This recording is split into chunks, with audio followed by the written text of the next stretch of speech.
মাত্র 2 মিনিটেই বানিয়ে নিন ধনিয়া পাতা ভর্তা। একদম সহজ আর ইজি একটা রেসিপি। গরম গরম ভাতের সাথে ধনিয়া পাতা ভর্তা খাবেন, মনে হবে যে উটের মাংস খাচ্ছেন। আমি ধনিয়া পাতা ভর্তা বানানোর জন্য কড়াইতে প্রথমে দিয়ে দিছি রসুন, তারপরে দিছি পেঁয়াজ, তারপরে দিছি হচ্ছে এখানে কাঁচামরিচ, দিয়েছি সরিষার তেল। অবশ্যই আপনারা সরিষার তেলই ব্যবহার করবেন, কেমন? সবগুলা উপকরণ একসঙ্গে আমি বাদামি কালার হওয়া পর্যন্ত ভেজে নিতে হবে। কালার হওয়া পর্যন্ত ভাজবো, একদম পুরা করে ভেজে নেব, কেমন? পুরা করে ভেজে তারপরে এই যে ধনিয়া পাতা কেটে রাখছিলাম ওগুলা সব দিয়ে দিছি এর ভিতরে, দিয়ে কড়াইতে দিয়ে এগুলো সুন্দর করে ভাজতে হবে।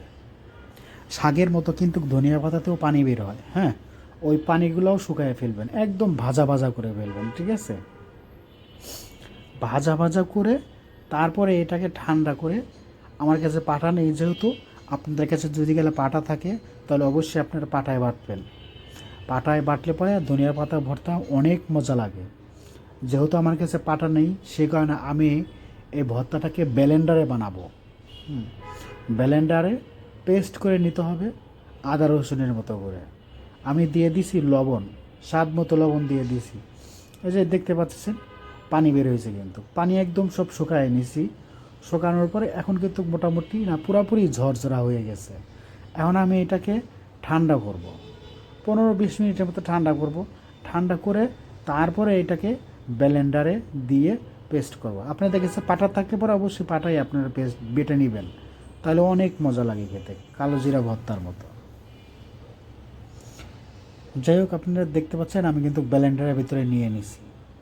আমার কিন্তু পেস্ট করা হয়েও গেছে, আমারটা একটু নরম হয়ে গেছে, আমি ব্লেন্ডারে করছি। আপনারা যখন পাটাই করবেন তখন এটা আরও শক্ত হবে, খেতে আরও দুর্দান্ত লাগবে। যাই হোক, আমি এই পর্যায়ে দিয়ে দিচ্ছি সরিষার তেল, প্রায় এখানে 2 চামচের মতো সরিষার তেল দিচ্ছি আমি। আপনারাও ঠিক এই পরিমাণে দিবেন। আর যেই পরিমাণে রান্না করবেন বানাবেন, ঠিক যে জিনিসগুলো দিচ্ছেন ধনিয়া পাতা, কাঁচামরিচ, পেঁয়াজ, এগুলো সব একটু করে বাড়ায় নেবেন, কম বেশি করে, তাহলে পরেই একদম পারফেক্ট রান্না। আহামরি কিছু না, যারা পারে তারা একবার দেখলে পরেই সব কিছু পারে। তো ফাও কথা বলার মতো কোনো সময়ই নেই এখানে, ঠিক আছে? আমার কিন্তু ধনিয়া পাতা ভর্তা একদম পুরোপুরি কমপ্লিট। এখন আমি আপনাদের মাঝে একটু টেস্ট করে দেখাবো কেমন হয়েছে।